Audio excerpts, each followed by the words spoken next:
What's up, everyone? Welcome to Lowered Expectations. Thanks for lowering your expectations and hanging out with me here. I do appreciate it. A few of you may remember a few videos back, I said something about burning cardboard and firewood inside of my waste oil burning water heater. And I thought at the time that it had caused ash buildup that had then led to lowered performance in the heater. What you didn't see in that clip, because I edited it out, was me saying, hey, if you want to see me try to heat my house with wood inside of this unit in the future, let me know in the comment section. The reason why I edited that out is because I was terribly busy at the time. It was right before Christmas and I was rushing to do stuff. And so I just didn't want to make promises that I couldn't keep. So the system is down for maintenance and repairs. I'm waiting for parts, and so I've decided I'm going to give this whole thing a try. We're going to try to fire this thing up on Firewood. I'm going to try to keep it running for several hours on Firewood. It's going to take a lot of attention because it's going to burn down and I'm going to have to continuously refill it. I just finished adding water to the tank, so the water in the system is a little bit abnormally low. And I don't know that I'm going to be able to offer you guys any accurate data on any kilowatts or BTUs that are actually coming from the heater and going into the system. I don't know exactly how much water volume I have, and we are going to get some losses if I actually try to heat my house with the system. So I think what I'm going to do is, for at least the first few hours, we're going to roughly calculate the volume of the water. And then I'm going to run the system without having the fan on my heat exchanger. If none of this makes sense to you, then you need to go back and watch some of my previous videos. I have a playlist here, and hopefully you'll be up to speed. So I'm now going to go install the coil back on the heater. Then I'm going to fire it up using some cardboard and firewood, and we'll monitor the system and see how it goes. This intro actually took several attempts. The first couple actually went pretty well, and then I looked and I had a time lapse instead of video. Isn't that the way? I've had a bunch of people ask me why I didn't just use a water heater and put my burner underneath it. I think that's actually a pretty good idea for a lot of people, but I have very limited space and I like to tinker. And this thing comes apart and I can basically carry the heater around with one hand. The same cannot be said for a water heater. You guys are not losing your mind. I have changed a bunch of stuff around here and you wouldn't have seen it. So I'll probably explain all the upgrades in a separate video. But for now, let's just get this connected up. This is the hotline. You want to know how I can tell this is the hotline? By the melted insulation. That's a pretty clear indication that this is the hot side. I'm going to start off with some paper and cardboard. I'm also going to have to make some kindling. I'm going to cut some firewood up into some fairly small pieces, or this just isn't going to work at all. Okay, we've got a little bit of kindling here. I think I'll actually have to wait until the top is on to put that stuff in, or I won't be able to get the top on. It'll get all jammed up. So, before I fire this up, I'm going to go down into the basement and show you guys the system. Basically, we'll look at the temperatures in the tank. I also need to turn the pump on. Let's go. This is my system. I'm not going to go over it in great detail because I did that in a previous video, the Christmas special. So if you want to see that, feel free to check it out. These barrels are 205 liter capacity. I have them filled to approximately 180 liters, maybe a little bit more. And actually, I only have this barrel and that barrel filled. This is the primary barrel. It goes through a mixing valve, which means essentially that this barrel only circulates until it gets up to about 55 degrees Celsius. And then it starts pulling water from that barrel to try to maintain 55 degrees Celsius back to the heater. I just turned the circulation pump on, but these temperatures all seem fairly stable. We've got 11 degrees coming back from the heater. We've got 11 degrees going to the heater. And we've got 11 degrees in the primary tank, 15 degrees in the secondary tank, because we're not going to get into that. Let's go start a fire. All right. This should go up pretty quick. Oh, I didn't mention, the reason for this pipe is because I don't want stuff just falling directly down in. I don't want the big pieces falling directly down in.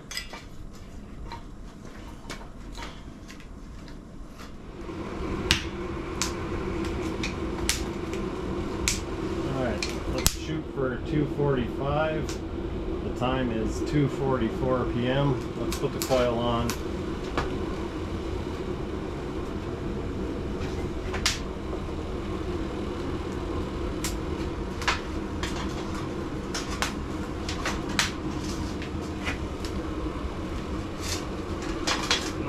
That pipe can't go in there.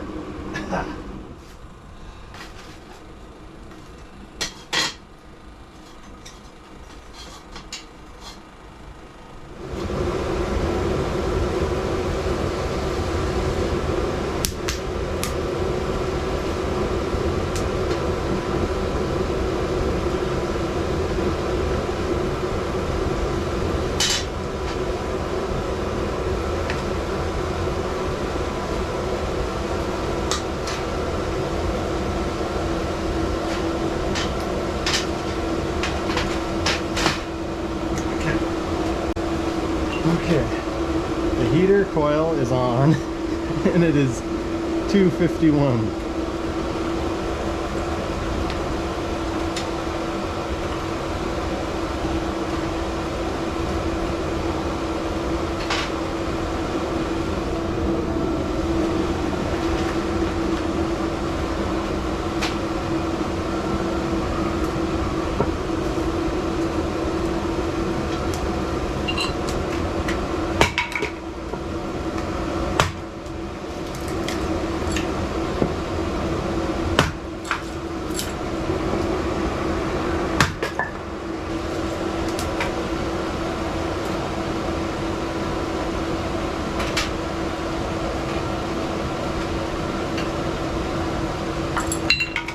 Alright, the fire is going, not terribly impressive so far. Let's get the cap, put that on, and see what happens.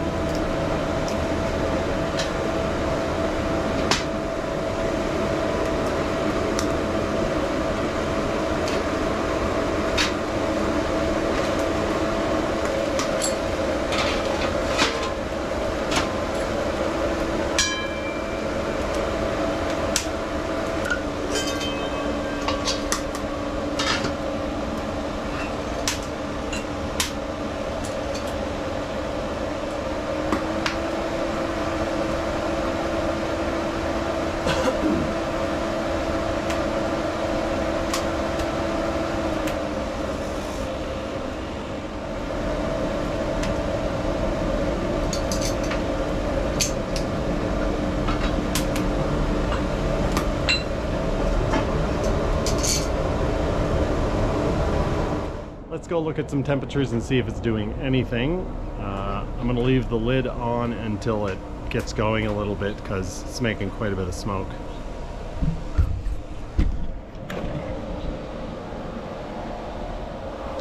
I completely forgot that I have a meat thermometer with a Bluetooth app, so we can just do a screen recording and talk about what's actually happening with the temperatures. 24 degrees Celsius on the return to the heat exchanger, which is going directly into the primary tank. 12 degrees leaving, and we are at 13 on the primary tank and 15 on the secondary. So we shouldn't see any change really on the secondary tank until it gets up to about 50 degrees. We'll see what happens. I'm assuming that it will start absorbing heat from the other tank, and so that number will go up, but curious to see what's going to happen here. And this thing records data, so we're actually going to be able to track it to see what happens. This is going to be neat.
11 minutes after 3, which is 20 minutes after we started the fire up.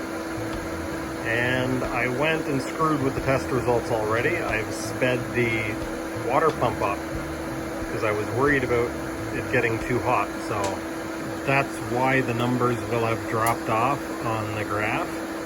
They were up, I think, over 34 degrees. But if you look at the screen recording, you can see that the primary tank temperature is actually coming up, and it's coming up quite a bit faster than I thought it would. This isn't working as good as I had hoped that it would work, but yeah, we'll see. Maybe I'll get some heat in it and then put a big piece of wood in there. When I was burning oil in it, you've got the oil fire going down here, shooting flames up, and then, yeah, the fire happens in here because of the firewood. But now, the only thing that's burning down here is ash or coals that fall down, and it might never work properly, or it might just take forever to build up a bed of coals down here. I'm not sure yet. It is now exactly an hour later, 3:51, after we put the heater or the coil on top of the burner. And so I'll do a screen recording of the temperatures here.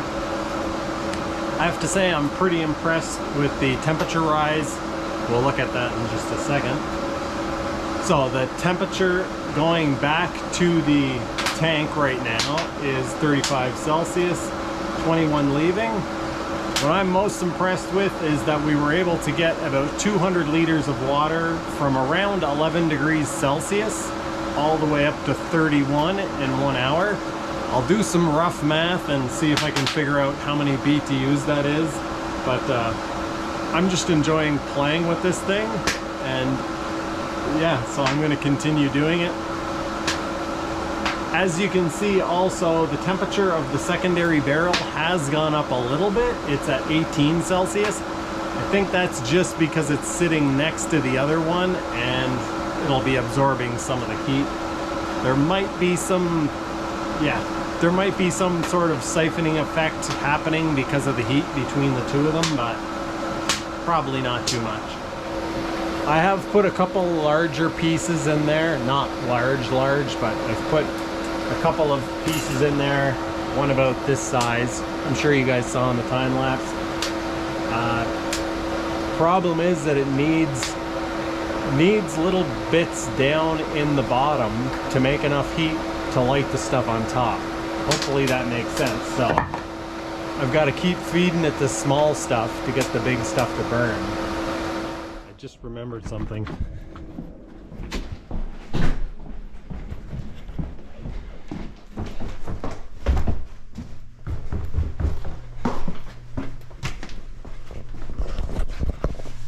I had changed this valve and I didn't change it back. So we are heating both tanks. Oops. If you watched my last video, you may have seen that I adjusted the, what's it called? Mixing valve. Or maybe I didn't show it in the video, but I adjusted my mixing valve so that it would pull heat from both tanks when I was shutting it down, and I forgot to switch it back. So we'll see how this next hour goes. Maybe we can collect some better data.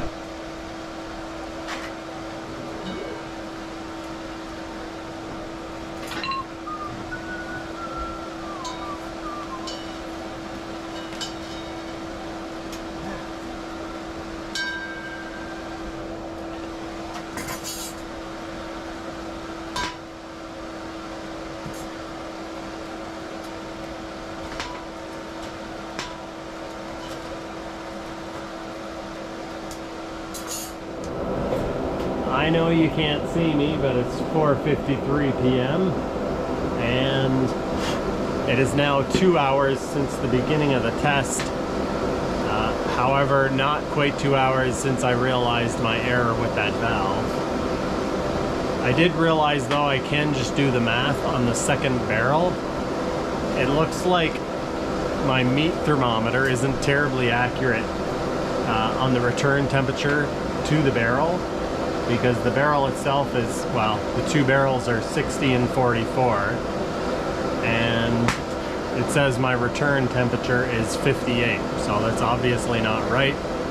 If it's able to heat the water in the primary barrel to 60, then it's not 58 degrees on the return. That's good news. The 61 degrees Celsius, after 2 hours, we are at 61 and 44 with about 400 liters of water. So that's pretty cool. I grew up with a wood furnace in my house, and so I'm used to having to tend to a fire, but this thing takes it to a whole new level. Kind of reminds me of the old days where I was playing around with diesel heaters and I spent 13 hours a day just staring at the stupid thing. Shouldn't say that, I love diesel heaters. Alright folks, it is almost 4 hours later and I've been stoking the fire almost the whole time. I did go in and have something to eat. The temperatures on the barrels has come up quite a bit. Let's point the camera at the fire. I've got the cap off it because I just jammed a giant piece of wood in there. We're gonna see if this piece of wood will actually burn. This might be a horrible idea. We're gonna find out. So I'll spin you guys around. We'll take a look at the app and see what the temperatures are at after 4 hours. So we've got a return temperature of 60. It was actually lower than that because I'm messing around with the fire and I have the lid off. I'll put that back on and it should sort things out. 54 return temperature, 71 in the primary barrel and 70 in the secondary. I am going to go turn the heat exchanger fan on now because it doesn't right now. I didn't have the exchanger fan on so that we could collect better data, but I haven't really been heating my house, or not substantially anyway. So I'm going to go turn on the fan for the exchanger and then I will come back.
Seems as though my sight... Oh, I gotta turn the pump rate down.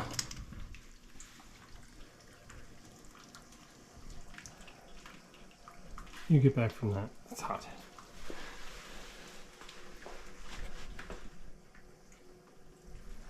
Seems as though we're not siphoning over fast enough. I had wondered about this. Well, that was a little bit exciting. But I now have the system under control. I'll explain what happened.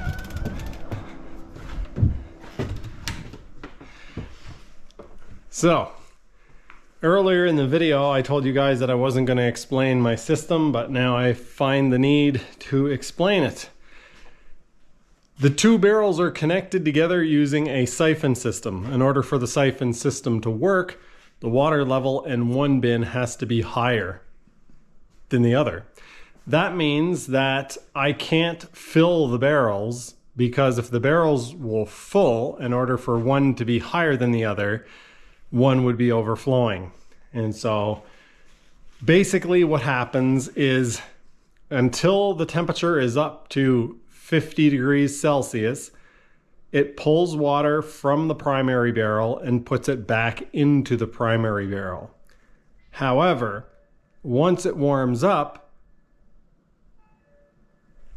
what is that?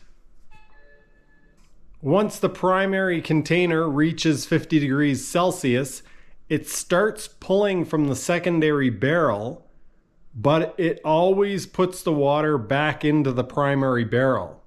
So the only way that the primary barrel can be corrected is for the water to siphon over to the secondary. Normally I have the pump set on low, but for this experiment I set it on high because I didn't want to have to worry about the coil overheating and boiling. And well, that kind of backfired. Basically, the pump was flowing fast enough that it was filling the primary barrel faster than it could siphon over to the secondary system. And so it was overfilling the primary barrel. I've slowed the pump down and I've removed the hose from the primary and put it into the secondary. Anyway, I took care of it. One other thing that we found out from this whole failure / experiment is that it can boil quite, happily. So it was boiling, it was making steam. I don't know if you guys saw any of that, but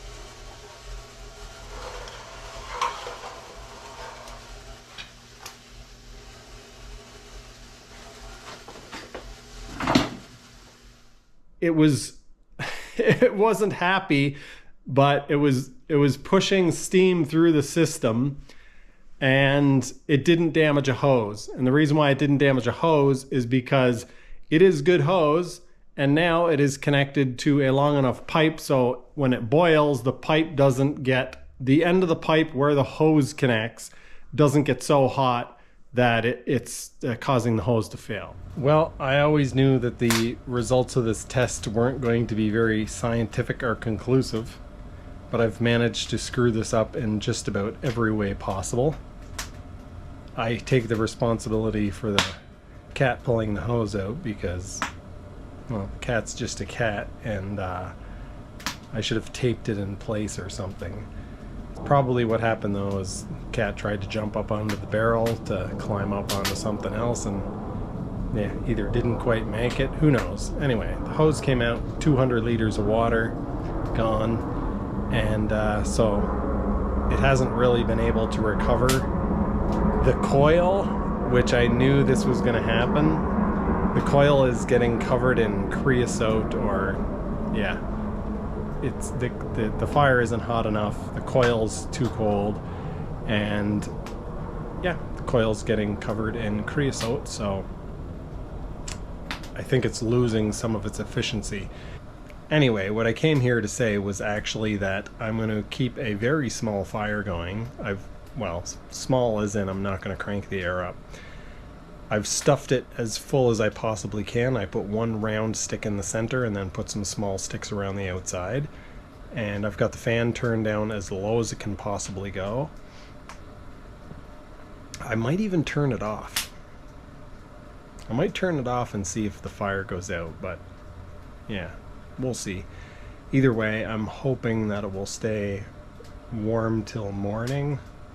I'm sure you're not going to be able to see any of this, so let's get some light. You can see there's one big log in the center and then some logs around the outside.